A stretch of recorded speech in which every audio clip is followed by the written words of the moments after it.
Olá, muito boa noite.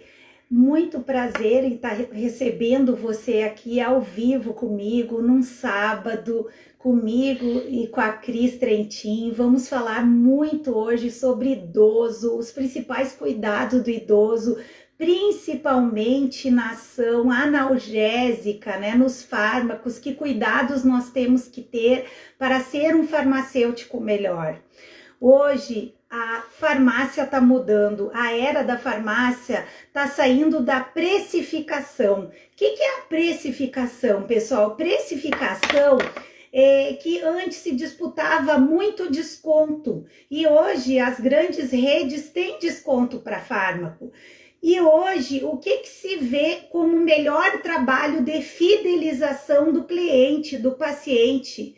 A gente está vendo principalmente o cuidado farmacêutico. Hoje, para você fidelizar um paciente ou um cliente, como você chama, você tem que ter uma boa atenção farmacêutica, ou seja, oferecer um bom serviço farmacêutico. Para você saber oferecer um bom serviço não é só na parte técnica, como injetar um medicamento, e sim entender o problema do idoso. Hoje eu estou falando em idoso, mas pode ser da população geral. A gente entendendo, a gente consegue prevenir doenças, consegue ter uma melhor adesão ao medicamento.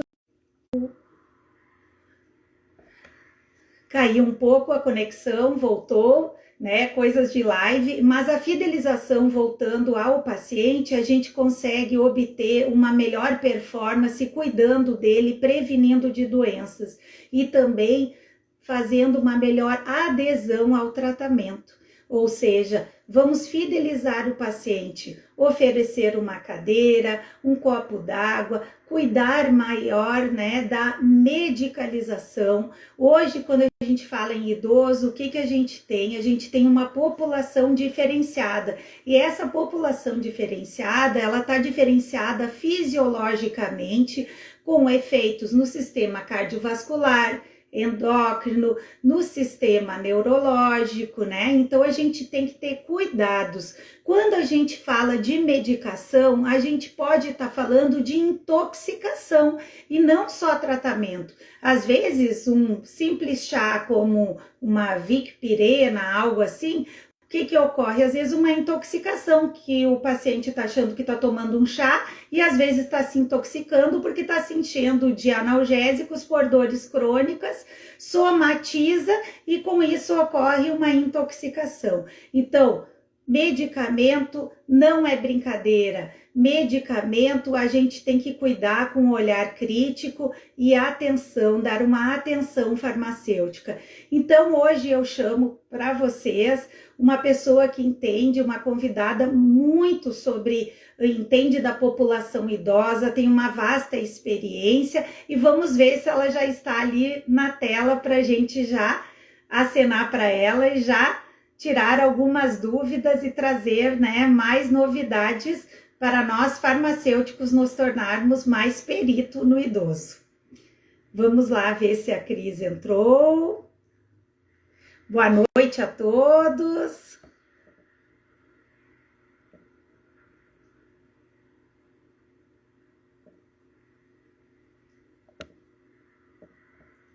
Só um momento.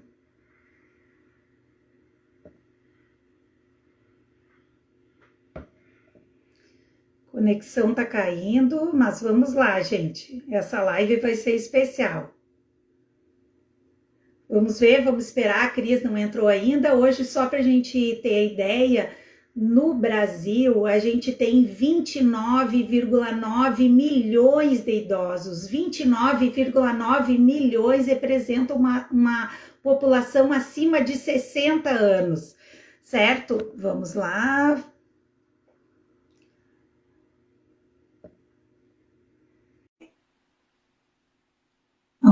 Vamos ver. Acho que vai entrar agora, gente. Oi, Alessandra! Olá, boa noite! Tudo Caiu um bom? pouco a conexão, mas live é isso mesmo, né? Live foi feita para dar errado. Tem um cara que eu sigo que é do marketing digital e ele fala um pouco isso. A live foi feita para dar errado. Que dê errado na live, não dê errado, né, na vida, mas tudo bem. Vamos lá. Sim. Eu estou muito feliz por te receber aqui. Eu já estou anunciando a todo mundo que está assistindo. Eu tenho certeza que essa 1 hora é melhor do que assistir uma série no Netflix. É uma coisa que tu vai levar conteúdo para a vida inteira, né? É uma das pessoas que eu mais conheço que entende de idoso e levanta a bandeira farmacêutica, porque gente, vocês vão ver que no final dessa live, cada idoso tem que ter seu farmacêutico, como cada idoso tem seu dentista, né? É, Então, a gente fala hoje de uma população onde tem doenças crônicas, em polifarmácia, aonde a parte fisiológica, né, Cris, se tu quiseres ir complementando, a parte fisiológica ela está um pouco alterada e vai ter alguns casos de intoxicações com algumas medicações ou a mesma inibição de algumas medicações, né? E não vai ter seu efeito terapêutico. Então, nessa live, a gente vai fazer vários casos clínicos aqui discutindo, mas, primeiramente, eu gostaria que a Cris, a convidada, a Cristiane, se apresentasse para o pessoal conhecer, para quem me segue. Eu gostaria muito que seguissem ela também, que tenho certeza que vai ser de grande valia. é. Pode ficar à vontade. Bom, meu nome é Cristiane Trentin. Eu trabalho com envelhecimento há mais de 20 anos e com idoso mesmo há mais de 10. Eu comecei, né, no laboratório de envelhecimento celular. Daí eu brinco que de envelhecimento eu sei da célula ao ser humano, digamos assim. Eu comecei como estagiária no laboratório de envelhecimento celular, lá no Instituto de Geriatria e Gerontologia da PUC, aqui do Rio Grande do Sul. Para quem não conhece, é um dos primeiros lugares que começou no Brasil a falar de envelhecimento, de geriatria e gerontologia. Isso lá na década de 70, eles começaram, 60, 70. E é um instituto bem conceituado no Brasil. Eu comecei estagiando lá num laboratório da parte celular mesmo, aprendendo envelhecimento das células, né, o mecanismo, o encurtamento de telômeros e todas aquelas teorias de envelhecimento. Que quem gosta disso talvez conheça, quem não gosta, convido a me seguir. Eventualmente eu falo algumas coisas dessa parte mais básica. Apesar de hoje em dia eu ir muito mais para o idoso, né? Depois eu fiz meu mestrado em gerontologia biomédica, entre 2007 e 2009. E aí, no mestrado, sim, eu comecei a desenvolver um trabalho com o idoso, né? No meu mestrado, eu comecei a desenvolver um questionário, um protocolo de intervenção farmacêutica para melhorar a adesão. Depois eu tive farmácia, eu tive consultório farmacêutico na minha farmácia. Isso antes da 585 e da 586. Eu gosto muito de falar isso porque eu tive consultório farmacêutico antes de existir o consultório farmacêutico, antes de se falar nisso. A gente já tinha autorização para fazer alguns serviços, a gente podia fazer verificação de pressão, glicemia e aplicação de injetáveis, mas eu já fazia consulta farmacêutica também, já fazia acompanhamento farmacoterapêutico de alguns idosos. Depois eu fechei não, eu vendi a farmácia, tive filho, daí tu ser dona do próprio negócio, assim, uma farmácia, hoje eu sou dona do meu próprio negócio, mas é um pouco diferente. Uma farmácia, tu tem que abrir de segunda a segunda, praticamente, né? Então, eu não tinha funcionário, era eu e meu marido, que é farmacêutico também. E aí, com o filho, a gente começou a questionar se a gente queria essa vida de não ter folga nunca, praticamente. E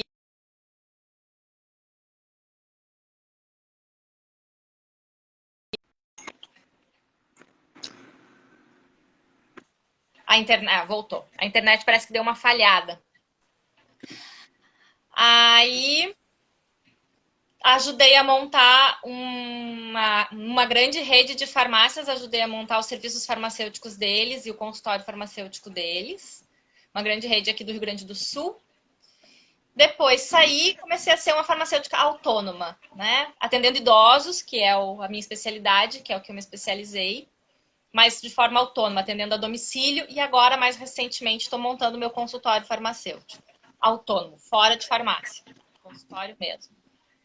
Então, acho que é um resuminho, senão a gente fica aqui falando demais da vida acadêmica, né?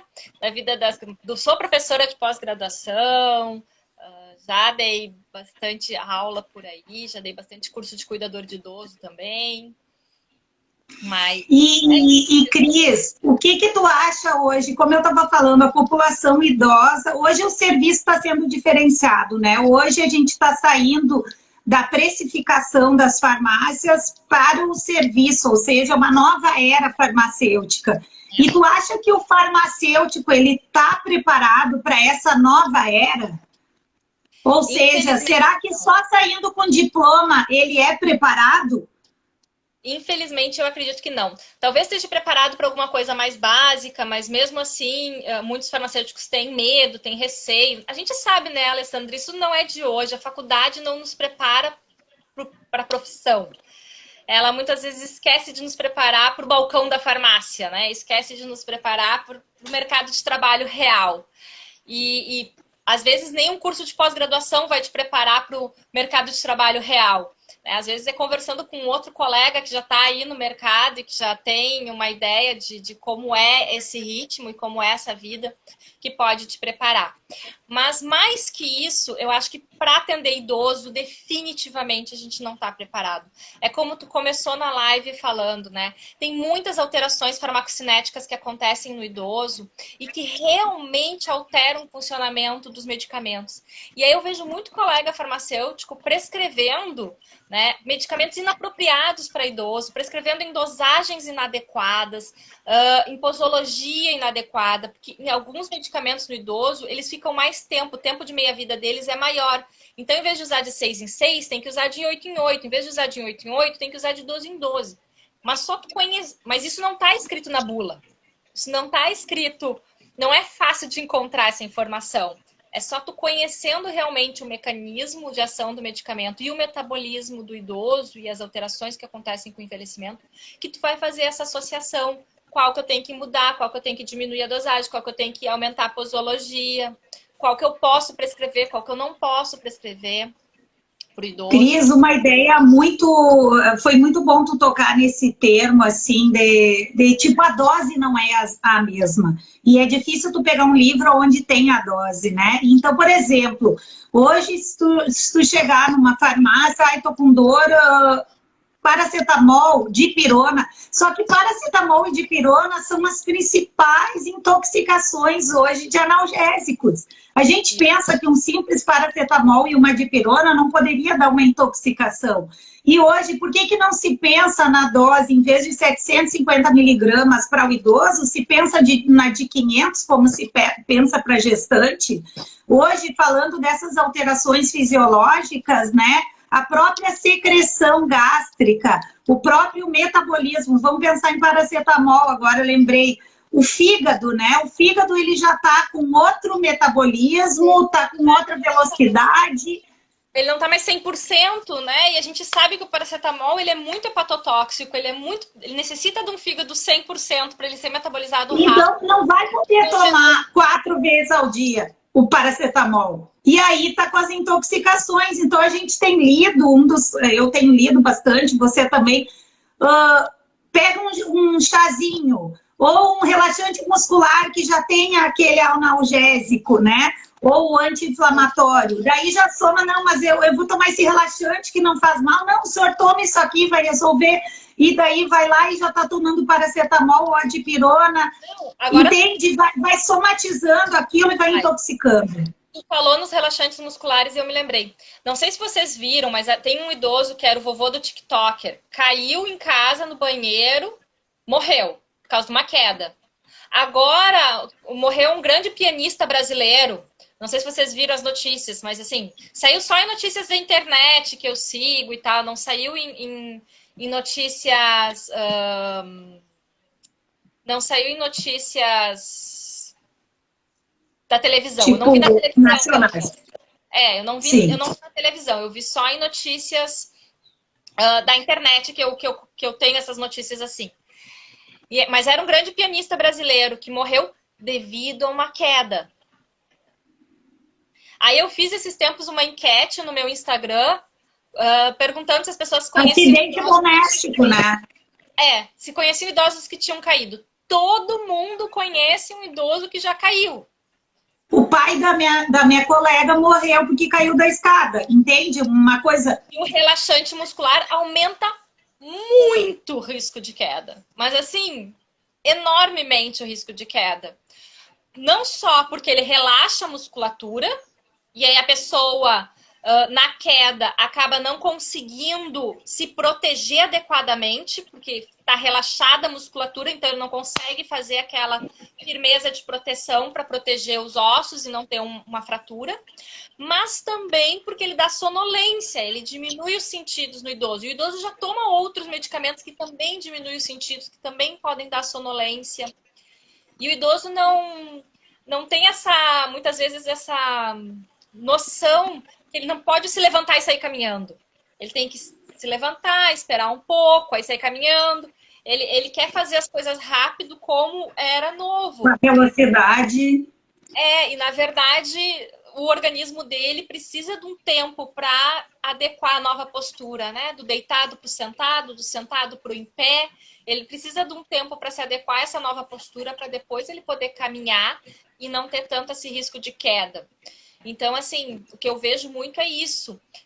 Prescrições, não só de farmacêuticos, mas de médicos também, de vizinhos, de amigos, de conhecidos, que é pior ainda, né?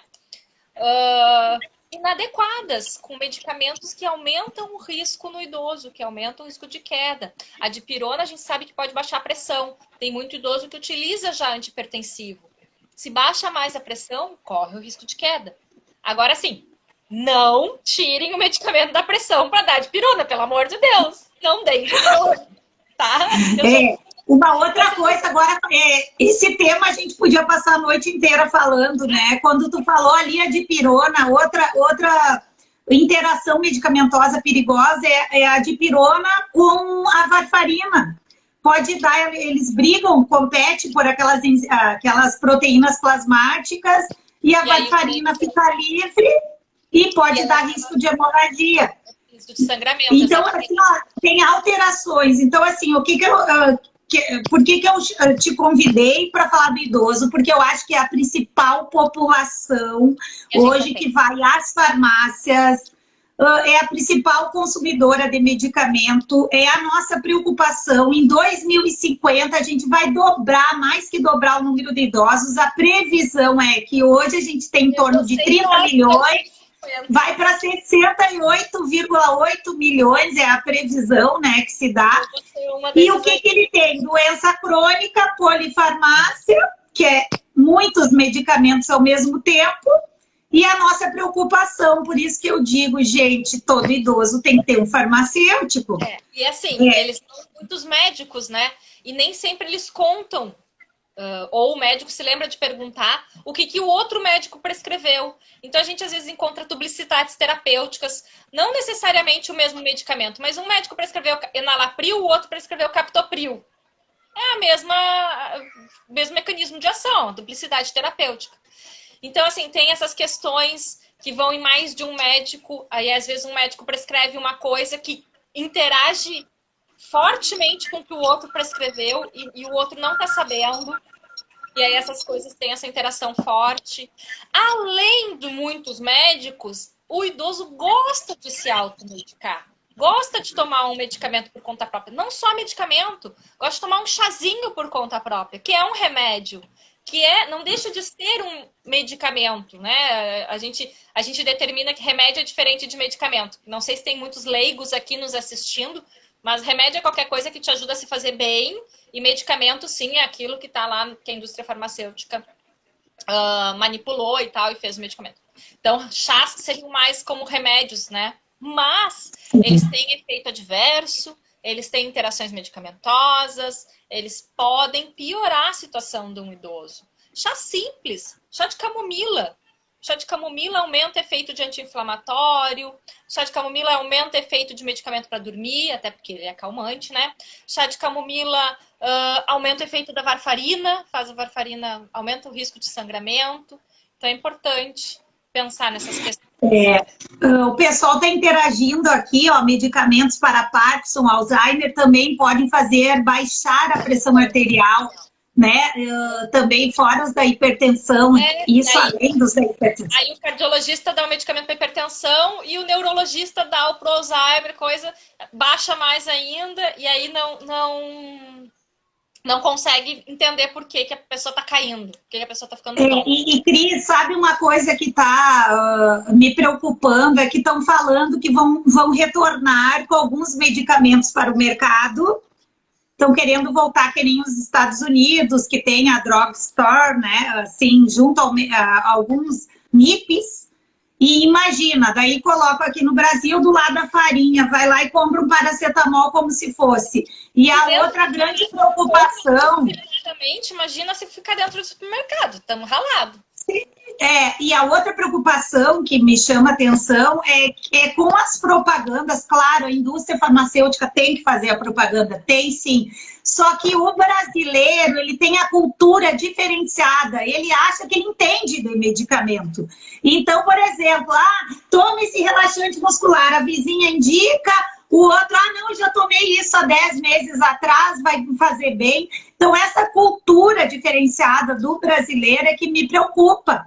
Por quê? Porque ele se automedica. E quem estudou a medicação, né, seria o farmacêutico que está ali na esquina para orientar. Não, e tem propaganda de artista. Aquela artista recomendou esse medicamento, funcionou para ela, vai funcionar para mim.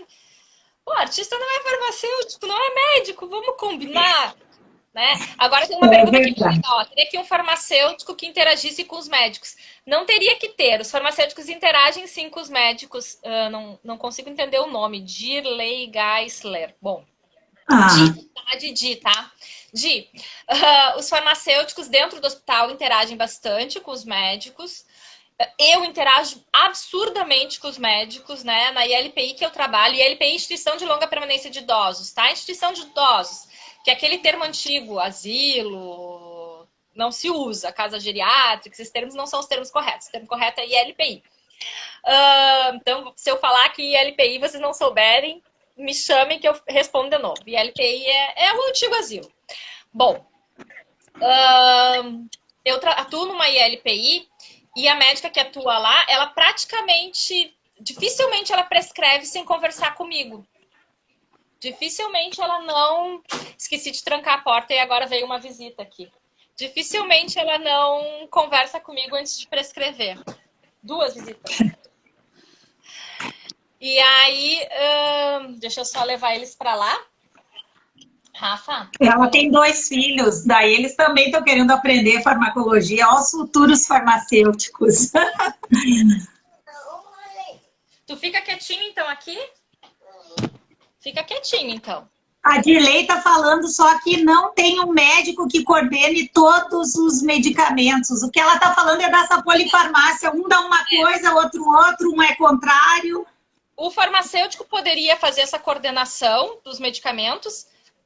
E na minha área, na gerontologia, porque geriatria é só médico, né? A gente é gerontólogo.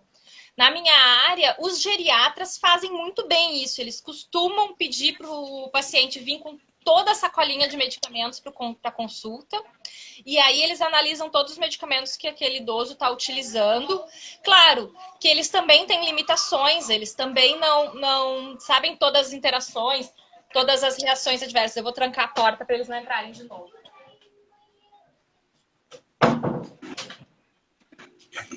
É sábado, né, gente? Fui inventar de fazer uma live sábado. Eu tinha mandado eles passear, mas o passeio deles demorou menos do que eu esperava. Provavelmente porque pequenininho, faz pouco que tirou fralda, e aí ele fica toda hora querendo vir no banheiro, né? E aí eu acho que meu marido subiu por causa disso. Bom, aí, que eu tava falando... Eu perdi minha linha. Do gerontólogo coordenar tudo, os medicamentos. O médico geriatra, ele costuma pedir todos os medicamentos, dar uma olhadinha. Ele sabe muita coisa de interação, ele consegue dar uma boa auxiliada nessa questão. E muitas vezes ele encaminha para mim. Eu tenho muitos geriatras que encaminham seus pacientes para mim, porque é um idoso com muitos medicamentos ou não está aderindo certinho ao tratamento, O geriatra, ele usa alguns aplicativos para ver interações medicamentosas, mas aí tem algumas interações que não tá ali no aplicativo, que só tu sabendo o mecanismo de ação dos dois medicamentos, tu consegue ter uma ideia de que pode ter uma interação ali. Então, daí eu faço isso para eles, né? Vejo as interações. Então, assim, ó, só para solucionar ali, por exemplo, vamos dizer ali que a Dirley tome vários medicamentos, para quem que ela tem que procurar? É isso que eu acho que é a pergunta dela, a preocupação. O farmacêutico. Procura um farmacêutico, pede para ele fazer um acompanhamento farmacoterapêutico teu, né? Ou teu familiar. E o farmacêutico vai fazer toda a análise certinho dos medicamentos que utiliza, das interações, das reações adversas. Não é uma consulta de balcão de farmácia, tá, gente? Essa consulta que eu tô falando não é de balcão de farmácia, é uma consulta farmacêutica, tem um valor, não é de graça, porque ela dá trabalho. A consulta farmacêutica que eu faço com os idosos, por exemplo, e que eu ensino nos meus cursos, quem é meus mentorandos sabem, a Alessandra é minha mentoranda, tá fazendo, por enquanto... Eu logo vou fazer a prática. Né? A Alessandra ainda não começou a parte prática. Mas, assim, esse acompanhamento, a minha primeira consulta, ela leva em torno de 2 horas. Aí eu tenho mais 3, 4, 5, dependendo da quantidade de medicamentos que o idoso utiliza, horas de análise do caso. E depois tem a entrega, que leva mais quase 1 hora. Então, não é uma coisa de pouquinho tempo. Tu vai aí quase 10 horas com o paciente para fazer... Não é para resolver um sintoma, é para ver toda a medicação que é para a vida dele, né? Exatamente. Isso. Claro que não vai fazer todas as intervenções de uma vez só, porque muitas vezes tu encontra muita coisa que tu vai ter que intervir. E tu não vai poder intervir tudo de uma vez só, porque senão pode descompensar muita coisa ao mesmo tempo. Tu vai ter que intervir uma coisa de cada vez. Mas é importante fazer toda a análise. Cris, eu queria então a gente falando de dor aqui, né? Então, assim, ó, hoje a gente vê que alguns órgãos eles não funcionam na mesma, vamos falar de farmacocinética, não funcionam na mesma velocidade, na mesma absorção, nos mesmos processos ali, né? E, então, por exemplo, a acidez gástrica interfere muito nas medicações, né?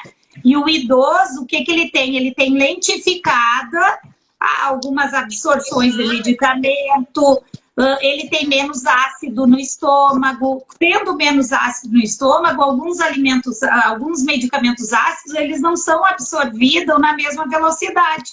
Uma das medicações é o L-Dopa, né?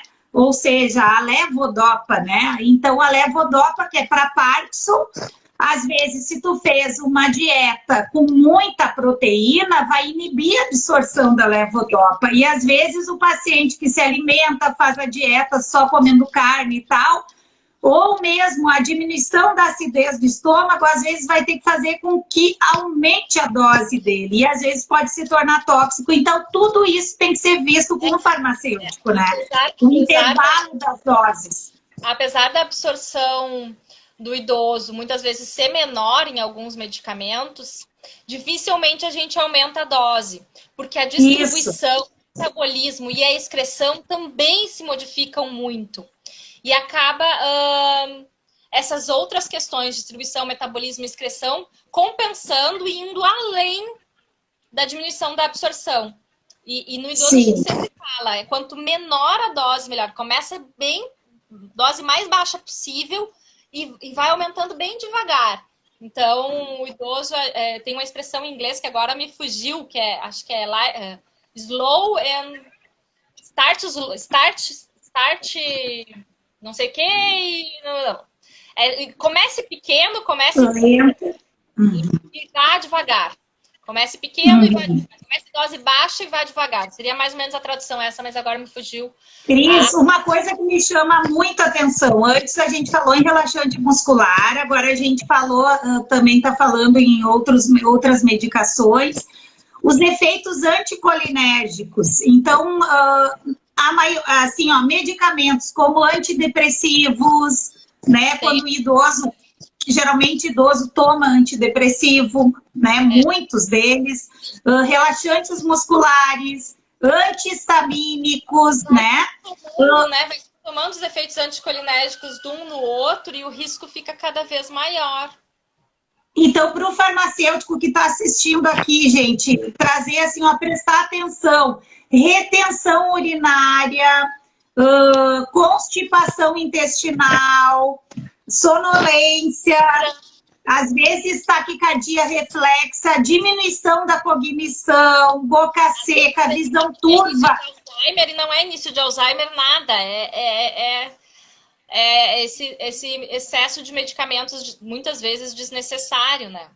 Então, prestar atenção nessas ações, são reações adversas, que a gente chama efeitos anticolinérgicos, que tu pode ver na bula, que ocorrem em relaxantes musculares, alguns medicamentos para dor crônica, como duloxetina, né?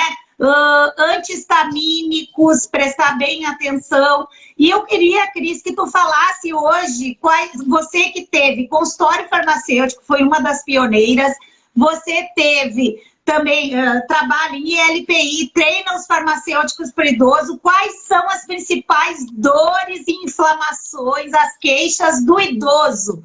Vamos começar. Osteoartrite. São dores crônicas, né? Principalmente ósseas, assim, ou musculares. Eles também reclamam muito de dor muscular. E muitas vezes essas dores podem ser efeitos colaterais de medicamentos também. Eu já peguei alguns idosos com dores nas pernas, que na verdade era uma neuropatia, uma rabdomiólise, um início de rabdomiólise, devido às estatinas junto com o omeprazol, que um intensifica a ação do outro. Então também tem essa questão que a gente às vezes consegue até interferir na dor sem iniciar um analgésico. Viu só? E é uma coisa comum o idoso tomar um omeprazol com uma estatina, que é o medicamento para dislipidemia, né? Então assim, e mais ainda a vitamina B12, daí atrapalha na cognição, né? Cognição. Então assim, a maior parte das vezes são dores que nem sempre eles conseguem apontar exatamente onde é a dor. É uma dor... a gente chama de dor crônica, né? É uma dor, não digo do envelhecimento, porque não é normal ter dor, mas é uma dor dos desgastes ósseos, da falta de reserva muscular feita ao longo da vida. Eu falo que no envelhecimento a gente colhe tudo que a gente plantou ao longo da vida. Tanto em questões fisiológicas, quanto em questões sociais. Né? A gente enxerga muitos idosos, muitas vezes abandonados, e aí tu vai ver o histórico. Foi um pai ausente, foi uma mãe ausente, foi um tio ruim, sei lá. Não tem um histórico de passado também para que as pessoas queiram uma proximidade. E as coisas fisiológicas é muito presente. Aquela pessoa que nunca fez atividade física, nunca se exercitou, ela acaba não tendo uma reserva muscular e uma reserva óssea adequada. Essa pessoa costuma ter mais dores no envelhecimento. E acaba, muitas vezes, abusando de analgésicos. Eu queria, Alessandra, aproveitar a oportunidade de desmistificar uma questão. As pessoas têm muito medo de dar opioides para o idoso. Quando necessário, claro que o farmacêutico não prescreve opioide. Quem prescreve opioide é médico. Mas quando necessário, eles são excelentes. Eles... tu utilizando na dosagem correta, pelo tempo adequado, por um motivo adequado, fazendo os outros manejos para daqui a pouco poder desmamar o opioide, ele funciona muito bem para o idoso. Claro que a dose é mais baixa, claro que tem que ter um acompanhamento mais de perto, mas ele funciona muito bem. E não tem efeitos colaterais? Tem efeitos colaterais. Mas não existe mais aquela coisa de...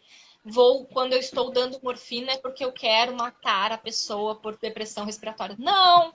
Eu tomei morfina semana passada para minhas pedras no rim.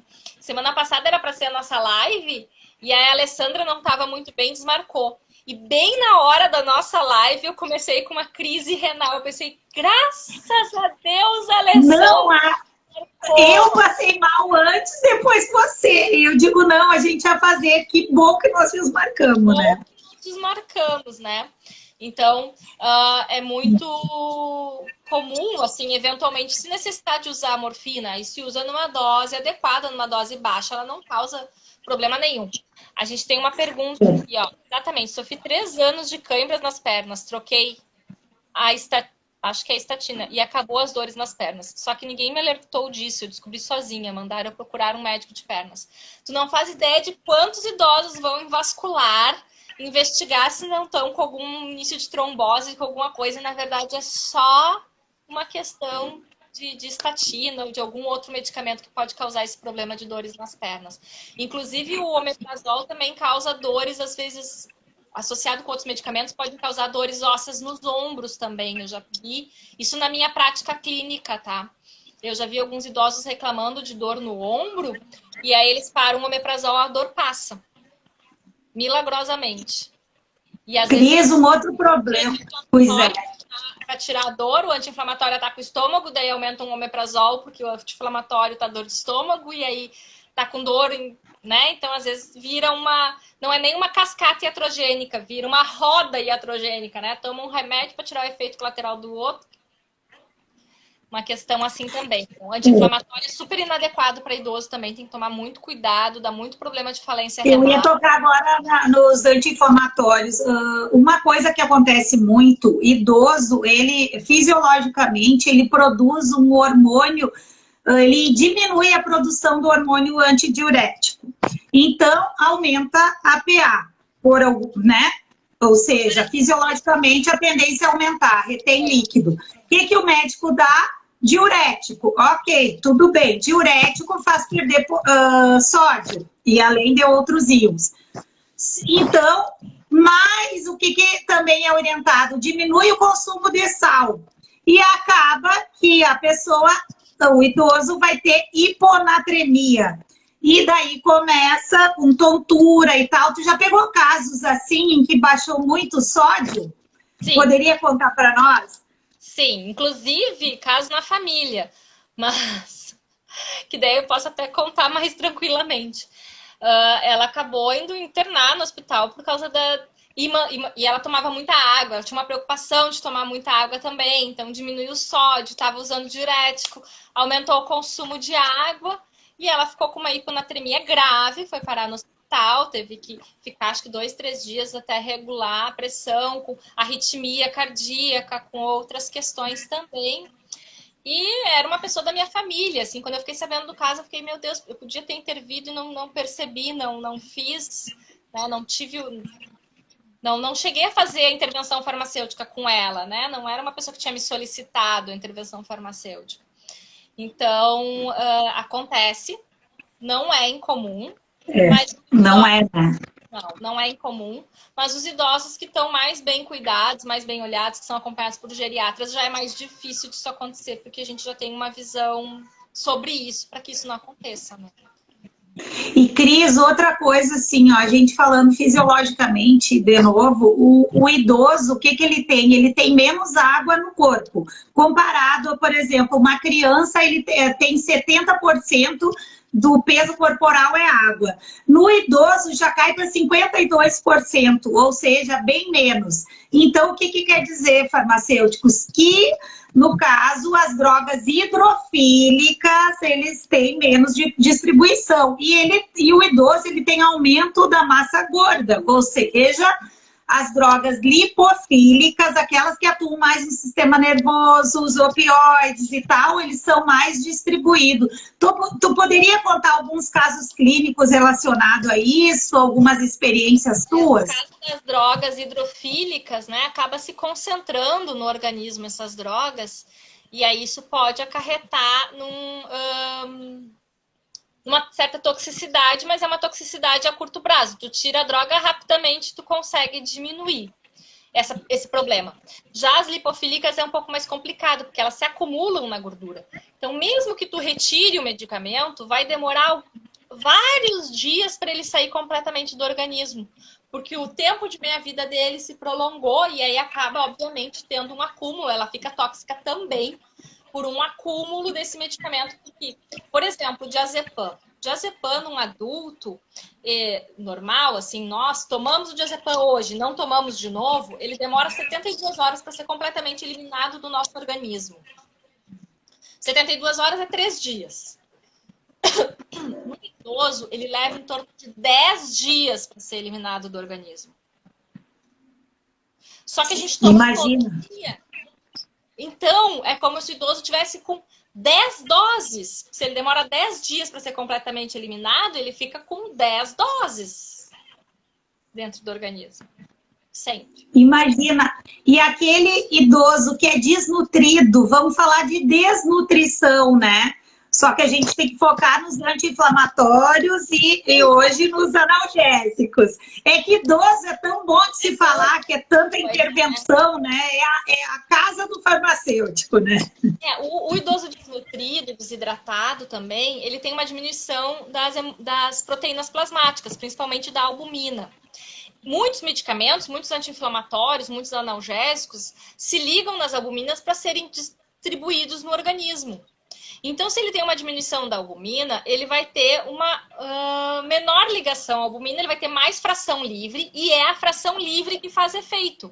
Assim como é a fração livre que provoca efeito adverso. Eu gosto muito de dizer que os medicamentos não são inteligentes, eles são burros. Quando tu toma um anti-inflamatório para dor nas costas, ele não sabe que ele tem que ir para as tuas costas só. Ele vai para o organismo inteiro, ele vai para a cabeça, ele vai para as costas, ele vai para o rim, ele vai para o estômago, ele vai para todo o organismo. Às vezes a pessoa acha que, mas se eu tomar um anti-inflamatório injetável não vai me dar dor de estômago. Não é porque ele caiu no estômago que ele te dá dor de estômago, é por causa do mecanismo de ação dele, de inibição das prostaglandinas, que daí afeta a produção de muco no estômago. É todo um outro mecanismo de ação, tá, gente? Que não é exatamente o assunto da nossa live aqui, mas só para exemplificar, que faz com que ele dê gastrite. Então não adianta tomar injetável, vai dar gastrite igual. Não adianta ser sublingual, vai dar gastrite igual. Só tem que ter esse cuidado das proteínas plasmáticas, porque daí ele vai ficar mais livre e vai ter mais efeito, tanto efeito bom quanto efeito colateral. E aí pode ser tóxico, né? Então, isso exatamente. Então, a desnutrição, assim, a nutrição é fundamental, a hidratação no idoso é fundamental. O idoso, ele tem muita facilidade de ficar desidratado. Ele não sente muita sede, gente. O idoso, um dos primeiros locais que envelhece no cérebro é o controle de temperatura e o controle de sede. Então, assim, vocês já devem ter visto idoso no verão de calça de lã, de casaquinho. Tá quente e eles estão de manga comprida. Assim como já deve ter visto idoso no inverno mal agasalhado. Eles não têm muito controle da temperatura. Eles perdem a noção de controle de temperatura. E também não sentem tanta sede. Então, o que acontece?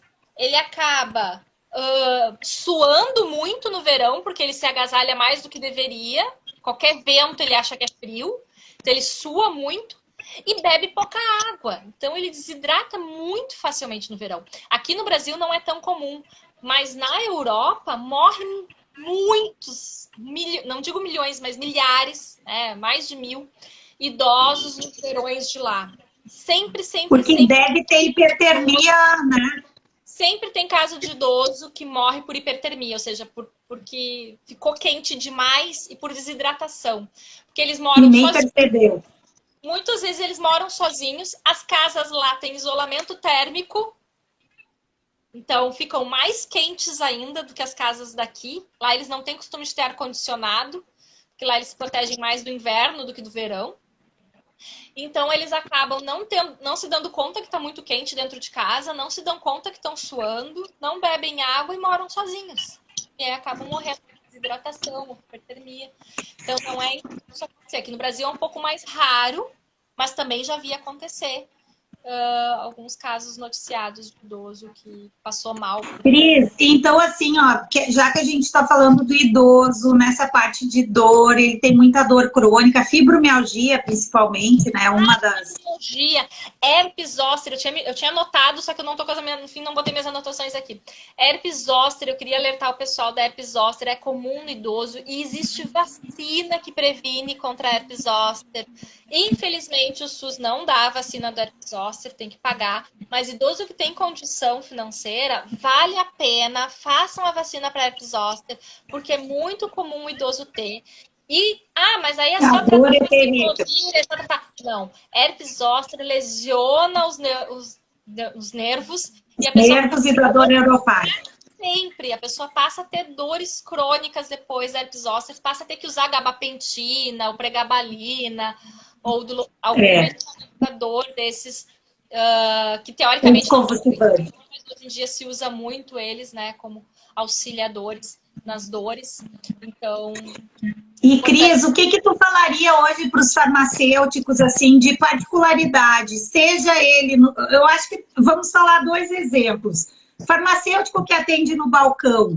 Quando a gente fala de prescrição, prescrição é na salinha do farmacêutico, com, né, prescrição anotado, reservado. Mas numa indicação, o que para o farmacêutico que está olhando aqui, o que ele tem que prestar atenção, assim, de levar para a vida? Não prescreve medicamento para gripe, esses antigripais, que todos eles têm antihistamínico e relaxante muscular e descongestionante nasal e são veneno para os idosos. Não prescreve. Prescreve só um paracetamol, pode ser aquele chá de paracetamol, mas avisa o idoso que tem medicamento no chá, porque às vezes eles acham que é só um chazinho, que não tem medicamento, e aí compram um outro medicamento, ou com vocês, ou em outro lugar, ou ele já tem em casa, e toma junto com o chá. Perfeito. Não prescreve aquelas combinações, sabe? Que tem... Eu vou citar nome, eu posso citar nome? Pode. O pessoal tá... Torcilax. Apesar do Torcilax ser tarjado, teoricamente a gente não poder indicar, tá? Medicamentos tarjados, farmacêuticos não podem indicar, mas eu vejo muito farmacêutico indicando medicamento tarjado.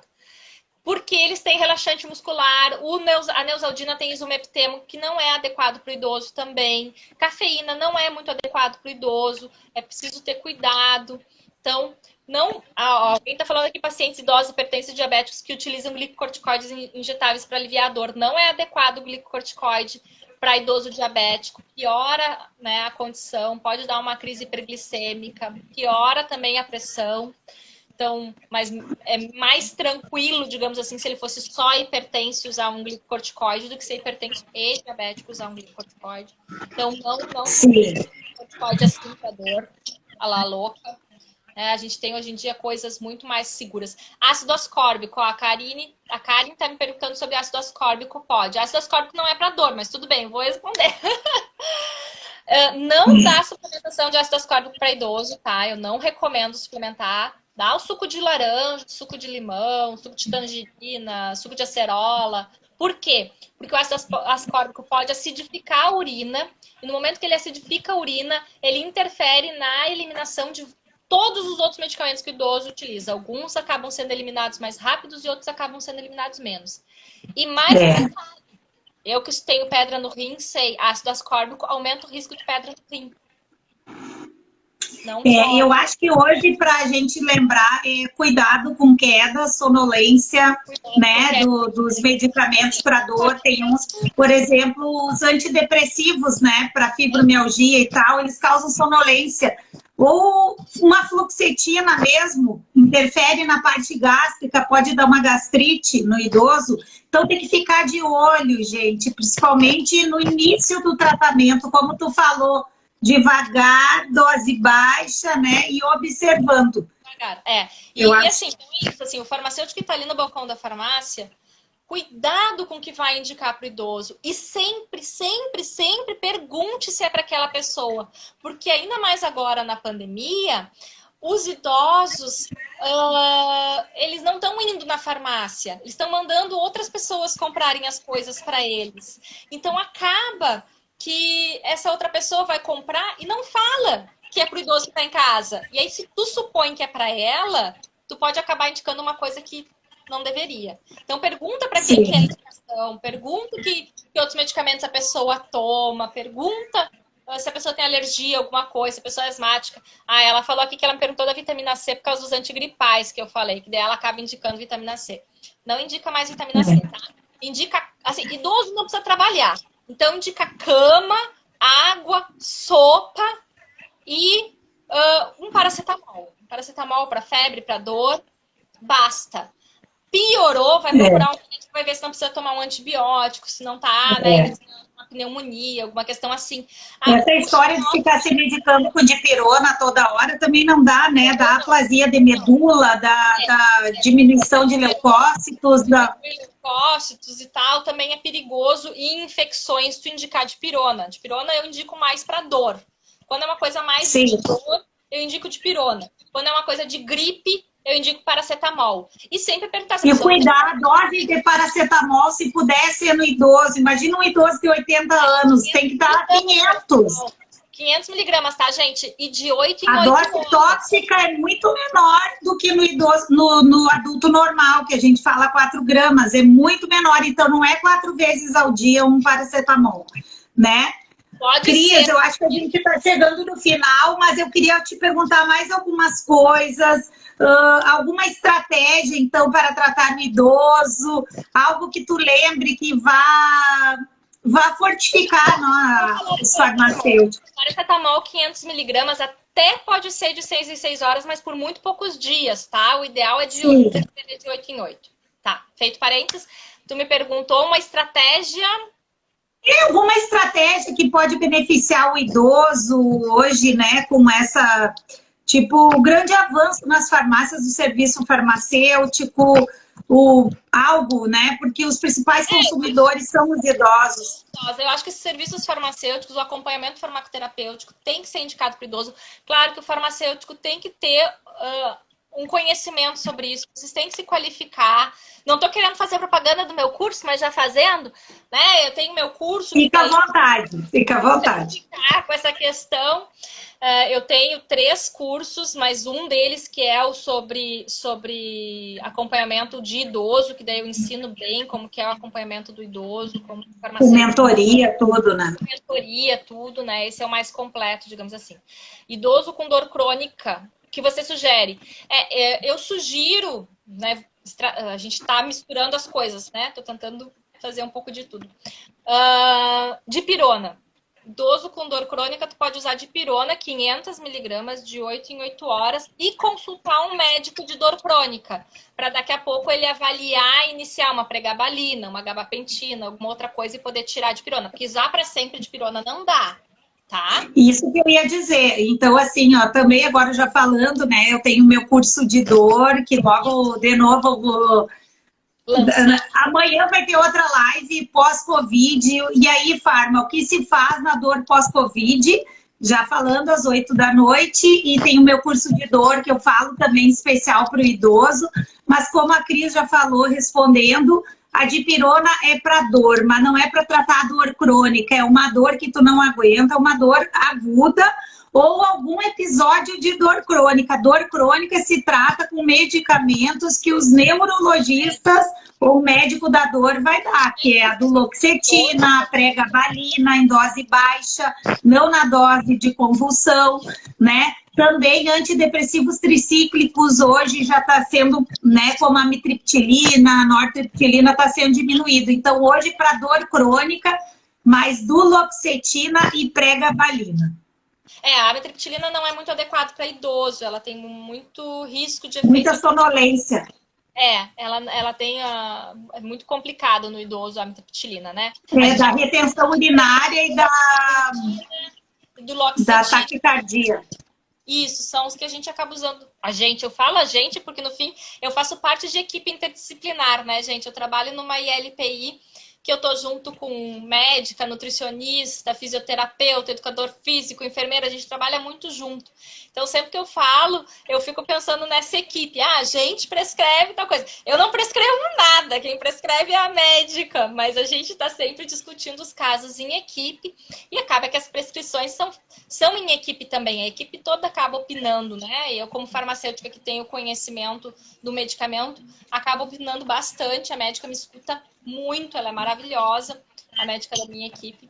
Então, ela escuta muito sobre Mas isso. se ela te escuta é porque tu gerou confiança, né? É, Então, confiança, porque a gente só adquire confiança se, né, com toda a tua prática, todo o teu estudo, né, e tu gerou credibilidade ali, né, o isso. acompanhamento. Então, Cris, eu estou muito feliz aqui por ser um sábado, a gente manteve, né, as pessoas ligadas, a gente podia falar o tempo inteiro. Eu queria que tu primeiro agradecer essa noite aqui que enriqueceu, né, o conhecimento de muitos. Vai ficar, gente, no feed, vai ficar aí uns bons dias, depois vai para o YouTube da farmacologia dinâmica, da teoria prática. E agradeço todos vocês e eu queria deixar aberto aí para você fazer Obrigada, Alessandra. Eu queria agradecer o convite, né, dessa live. Estou muito contente de estar aqui conversando contigo.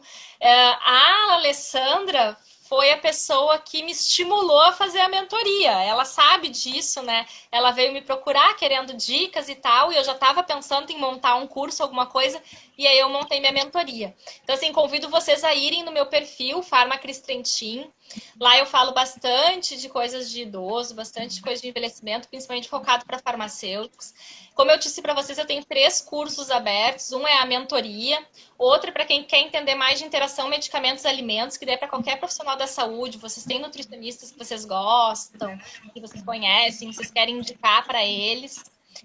E tem o curso de Iniciando a Farmácia Clínica, que eu estou reestruturando ele não está exatamente aberto. Hoje eu botei lá nos stories umas perguntas para vocês me ajudarem. Ele foi online na primeira edição.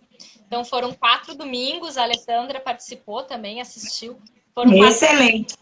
Esse Iniciando a Farmácia Clínica é para qualquer farmacêutico que quer trabalhar com qualquer público, mas não sabe como começar, tá com receio, precisa rever conceitos, precisa, né, pensar como montar o seu consultório, seja dentro da drogaria, seja independente, mas para começar mesmo, é iniciando mesmo, é iniciar a farmácia clínica, é para dar aquele pontapé inicial e aí o pessoal tomar coragem e montar seu consultório. Então eu tô com esses 3 cursos em aberto. Vão lá no meu perfil, me conheçam, assistam minhas lives. As lives minhas mudaram de horário, Alessandra, não são mais segundas de noite, que eu me lembro que tu dizia que era muito ruim para ti assistir às 20 horas, né? Agora as minhas lives vão passar por 12h40. Não, muito melhor. Eu vou explicar o porquê 12h40. Eu sou do dia 21 de abril, então meio-dia é o contrário de 21h40, é o contrário de 04, que é o mês de abril. Só tu entendeu. Esses caras aí do marketing digital, eles têm uns números cabalísticos, né? 12h47, 19h30. Eles fazem uns números assim, 19h47, as lives deles são às 7h47, 12h47. Aí eu pensei, acho que eu vou fazer um número diferente também, mas eu vou fazer o meu cabalístico, vou fazer o meu aniversário. Ótimo, o horário do meio-dia tem pouca live. Tem pouca live no horário do meio-dia, que de noite tem muita live, né? E também os farmacêuticos nesse horário, a maioria tá almoçando. Alguns não, mas alguns estão almoçando nesse horário. E aí conseguem ali assistir um pedaço. Pode ser que não consiga assistir a live inteira, mas depois, se gostou, assiste o resto depois. Então, eu mudei de horário.